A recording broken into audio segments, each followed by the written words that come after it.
I'm your huckleberry. What's up, guys? Welcome back to the channel. Today we're going to do an unboxing and initial impressions on the new Brinyte XP22 SCORPION light. This is a new tactical weapon light that has hit the market, and full disclosure, the company Brinyte did send this out to the channel for review, but I'm still going to give you guys my honest opinion, and if this thing is a big piece of crap, I'm definitely going to let you know. I haven't promised them any type of review, and to be honest, they didn't ask me for a positive review. They just said, hey, we want to send this to you. Check it out and let us know what you think about it. So that's what we're doing. It is an interesting concept.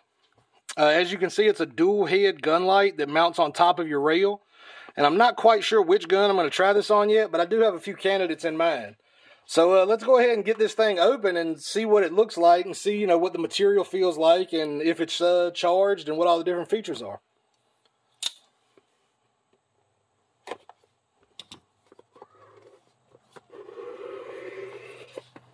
So first impressions, packaging is actually pretty good. It is a really interesting design. Let's see, hold for 5 seconds to lock and unlock. So let's give that a try and see if it's on. All right, so it is charged from the gate. All right, so it is a tap and it turns it on. Tap again to turn off. I wonder if you hold it. Okay.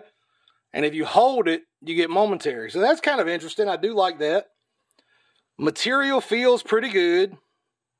It is Cree LEDs. I wonder if any documentation comes with it. I'm just going to stick this back on the inside in case I forget how to operate it. Okay, so it is a rechargeable light. I did forget to mention that. It's going to be magnetic recharging. We'll see how I feel about that. I'll see how it lasts. The only thing I worry about with magnetic recharging lights, if something happens to this cable, am I going to be able to get a replacement cable for it? So that's my one downside with rechargeable lights, but we'll give it a shot, and I'll certainly give it a fair shake. Let's see, you get a warranty card, instructions, specifications. So let's see what the specifications are claiming. Alright, so it does say it has high-end strobe. I'll have to figure out how to turn the strobe on. It's probably double tap, but I didn't try that. But it is a 1300 lumen light. At least that's what it's claiming. And it's only got one brightness level. So I do like the one brightness level. Let's see, anything else? Nothing of note. Alright, so when it's charged... Alright, so when you're charging it, it'll have a red light indicating that it is still charging, and a green light will indicate that it is fully charged. How to mount, I think I can figure that out. And I'm sure you guys can too. It's just a standard Picatinny mount. It does come with a few different keys here. So you can change it out depending on the size of your Picatinny. So that's kind of cool. And it looks like it has... a 30-day free replacement warranty, 2-year free repairs, limited lifetime. Okay, so nothing else of note. So, overall, this is pretty interesting. Let's see, can you take these off? And what happens when you do? Okay, so that's just your lens. No big deal if you take that off. Quality actually feels pretty decent. It's got some weight to it. It's not terrible. Let's see how to make it strobe. Oh yeah, double tap for strobe.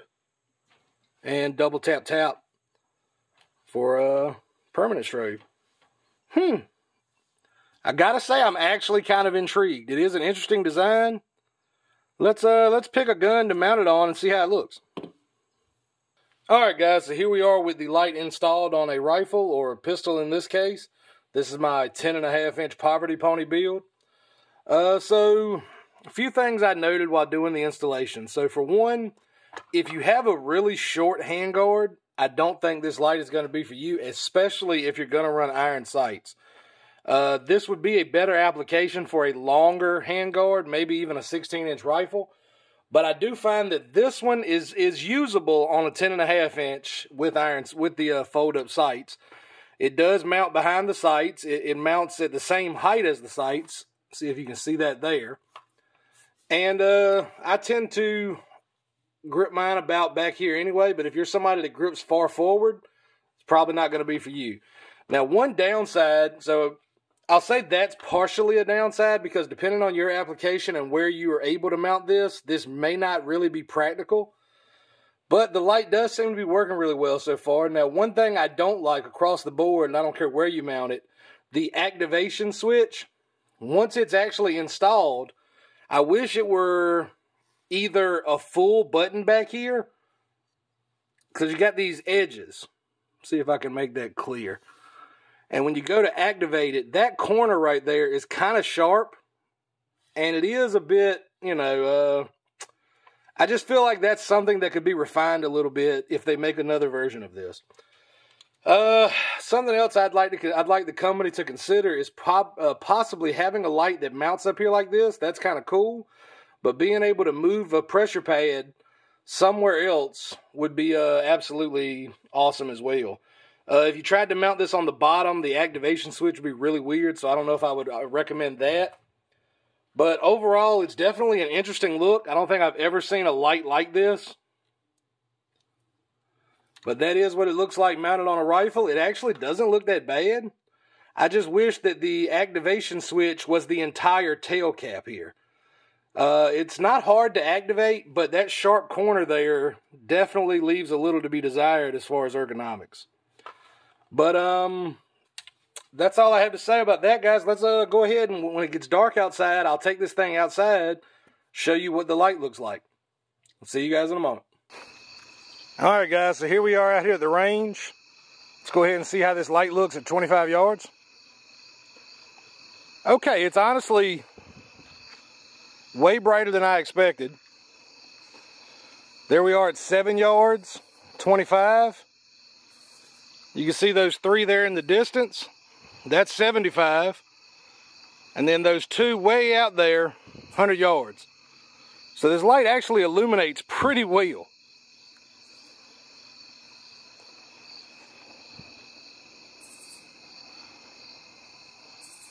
As you can see, it's got a very white center, like a spot.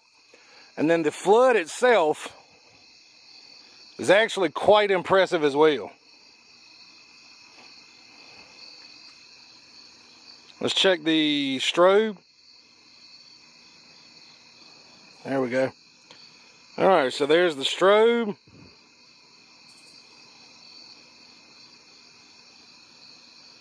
Pretty impressive, honestly, guys.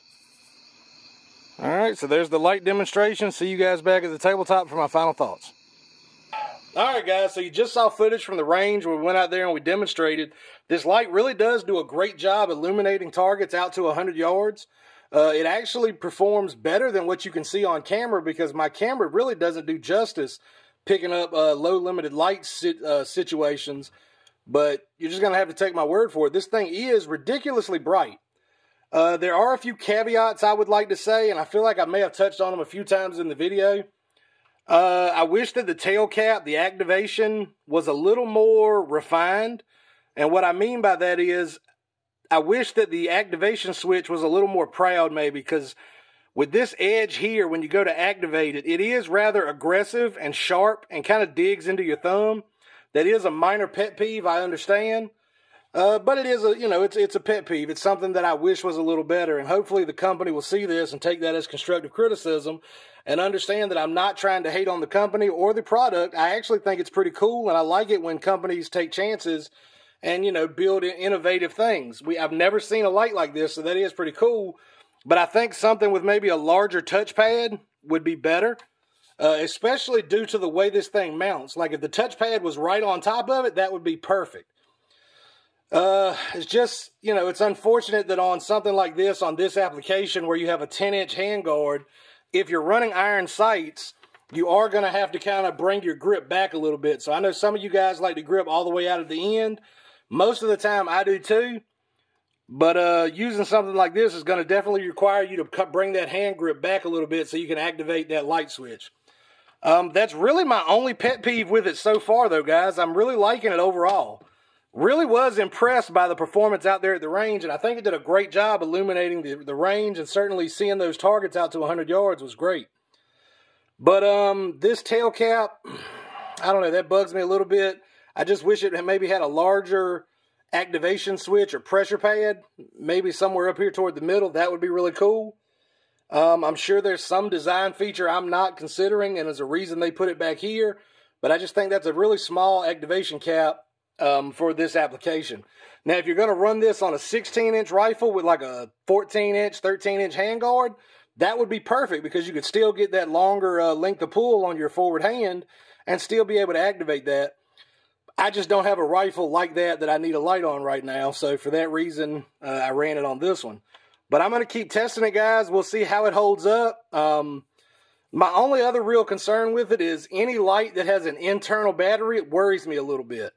At the price range, I want to say this thing was around $110 to $120. There may be some coupons. If there are, I'll annotate all that on the screen. This is available on Amazon currently. But, you know, with internal batteries, you always have to worry that if that battery fails, there's no way to just replace that battery. You're going to have to replace the whole light.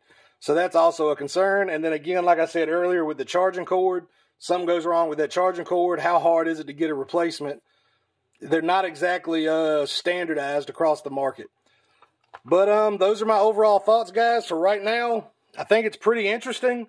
Not really sure if it's a total recommendation yet. I'm definitely going to have to test it out, see how long it lasts, see what kind of abuse I can put it through.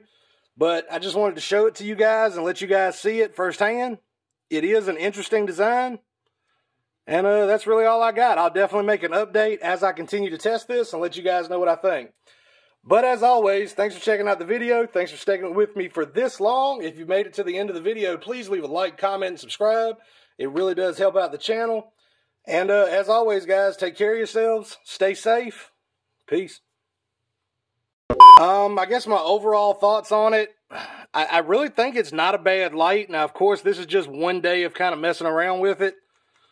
That's from where that sticker was. It's just driving me crazy. I got fucking attention deficit disorder.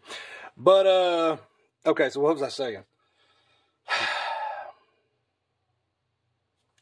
Let's just start over. Get that shit off of there. It's driving me nuts. All right. Starting over.